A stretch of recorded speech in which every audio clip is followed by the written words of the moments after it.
feels like such a long time ago that I've talked about Dr. Stone at all.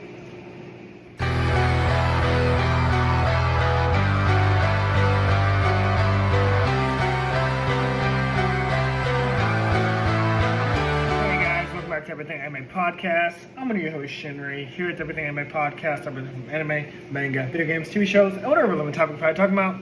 Today's video is on Dr. Stone, chapters 147 to 148. I don't know what's going to be titled yet. It's been a while since I read Dr. Stone. I kind of went on a break. I'm still at chapter 160 or so. I actually finished Solo Leveling. I want to talk about Solo Leveling. I got to chapter 180 where the author, I found out he passed away. Which is very sad, but apparently, there's 20 chapters of epilogue. So I'll probably finish that, then get my full thoughts on Solo Leveling. But overall, just know it's fucking amazing. Loving Tokyo Ghoul, only on chapter 10. I did finish my BioShock game. I'm working on the review now, so that'll be out very soon. Planning that for Thanksgiving. Got a really special video for Christmas. I did move into my apartment. This is not it, but it is being set up, and eventually you guys will start seeing a background that I'll have when I'm home doing my videos. But anyway, sorry for that long-winded intro. Let's go ahead and start talking about Dr. Stone, chapter 147 and 148. So when the chapter opens up, we learn this very cool fact that apparently 500 years ago, the Vikings actually discovered North America before Christopher Columbus, which wouldn't be the first time our textbooks have lied to us, rewrote history. But I did find that really cool. And everything that we've learned in Dr. Stone so far has been very accurate. So learning that the Vikings came before Columbus. I wondered, if a kid read Dr. Stone and then, challenged his teacher, where she's like, oh, Christopher Columbus discovered America. And the kid's like, no, actually it was the Vikings. They discovered it 500 years before that. I wonder, how that argument would go. I don't know, just something very interesting, I thought. They did this by using a sunstone to guide their way. I guess it's like you hold this object up to the sun and it's supposed to reveal a direction or something. They explained it in this chapter. I'm going by my notes, but I'm also going to go by memory. But Senku, however, is doing this by coordinating with Ryuri and Tsukasa's sister, Mira, I think her name is, back in Japan in Ishigami Village. And he's doing this by coordinating the time that they have with the time that the time zone that they're currently in with the time that they're in, using radio waves.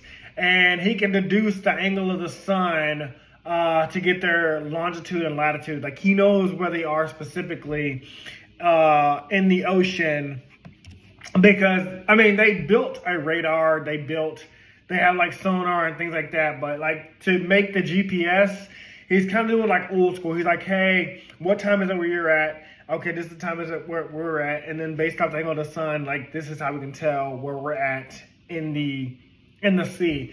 Very complicated. Something only Senku could definitely figure out and understand. I definitely would have got lost.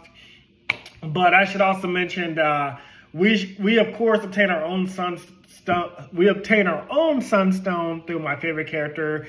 Of course, it's Chrome. Of course, Chrome the scavenger, Chrome the explorer, Chrome the guy that goes out and his research power is being out there in the field, whereas Senku is being in a laboratory. And so I just love that Chrome. He's always shining in this arc. He's always shining in the story, and that's why. Again, when we're done with Dr. Stone, we're gonna do a Dr. Stone tier list because I love all these characters. But yeah, Chrome's gonna be at the top. The next panel is just beautifully framed and displays so much action despite being just a still panel. I just want to take a few seconds to show it off. This panel is just fucking gorgeous. I love how this author draws his manga. It really is the kind of detail that Bleach had in the first 50 volumes of the first arc, because that's why Tikubo was one of the number one in the top in the big three, because how detailed his backgrounds and stuff were. The next few pages are I'm just amazed by the sight of the giant rocks and the whales, and all the characters are just seeing the world for themselves for the first time before finally arriving in America, which was way faster than I thought. But again, with there only being 60 chapters left, I kind of knew we were going to pick up the pace. But it's kind of like that montage, like how, when we went through winter, we had snowboarding and things like that. And in summer, we had them at the beach. And then spring, they were picking flowers and stuff like that. So I love how Dr. Stone displays like the passage of time and stuff like that. Now, I'm too excited not to continue reading about what happens next. So I went ahead and continued because I could have stopped there. The fact that we made it to America, I could have stopped there. But I mean, it was also one chapter. Not much happened. So I was like, let's continue on. Now, immediately after arriving to America, we see it's not in much of a better state than like Ishigami Village was or Treasure Island was. Like, it's just like that. Like, people around the earth were turned to stone, and some of these guys are like one with the earth itself. Like, when they were petrified, well, no, we know that Earth is going to change over time, so maybe the Earth regrew over them, because like I don't think it was, in my opinion, it wasn't like Treasure Island where like you had Irabara throwing people into the ocean that he deemed unworthy or wasn't fit to live in his kingdom, or they found out the truth about the master. Like I feel like this is just what happened like to these people. Like they were just in the wrong place at the wrong time, like the Blip in the MCU. Now, there are also many piled under the sea, there are many bodies piling the sea, reaching the surface. Senku summarizes that many of them could have been from car crashes, and the only reason that there are no more cars is because obviously they would have rotted away and left the bodies behind. So, I mean, that kind of makes sense. Like, obviously, bridges and things like that, unless we keep them up to date, they're going to, deteriorate. So, all these bodies piled up in the sea, the reason why they're stacked like that is because, the planes don't exist anymore. The cars don't anymore. The ships don't exist anymore. The houses. And again, going back to the Blip, like when people, I don't like how MCU did the Blip because Spiderman Far From Home that specifically did. Like they were saying like people reappeared like where they last were. Over 5 years ago, half of all life in the universe, including our own Midtown High, was wiped from existence. But then, 8 months ago, a band of brave heroes brought us back. They called it the Blip. That would mean like people that were on a plane are going to fall out of the sky. There's not going to be a plane there to catch them. People that were like driving a car, that car is not going to be there. They're going to get hit by cars. I mean, there'd be a lot of death. And I know it was more of a joke, more of a laughing thing, but like I was like, the implications that you're implying though are pretty bad. But here we see that. Like, I mean, obviously these people are turned to stone, so they're not going to die from being drowned underwater or hit by a car or anything like that. Well, there wouldn't be cars in this time, but like they being hit by something. But obviously, like if they were to be revived, just like when Taiji was underwater, like they're gonna freak out. And where was this like bridge that all these cars were on? It's the San Francisco Golden Gate Bridge. I have a great memory there because I actually went there for the first time, I think 1 or 2 years ago. It might have been last year. Yeah, it definitely was last year because I also went to Alcatraz for the first time, the famous prison island that where all these mob bosses went, like the island that no one's supposed to be able to escape from. And there was those legendary escapes. But yeah, I saw the San Francisco Bridge. I got to go on it, walk on it. It was not as, I mean, I definitely understand the importance and the impact of it, but I don't know, I expected something, but it was still really cool to see. So the fact that it's being referenced here in Dr. Stone, I just thought it was really cool. It reignited that memory. Now, as they're cruising their way, they're hoping to find corn, while the battle team is hoping to find meat. So we got two different teams. We got Team Senku, the scientists are like, oh yeah, let's find some corn. We need to get this limitless revival fluid, get this yellow dent. Whereas the battle team is all like, oh no, we want food, we're hungry. And honestly, I don't blame them. I think Franciosis is on the ship again, but there's only so much food that they can make, and obviously you're gonna get tired of eating the same thing.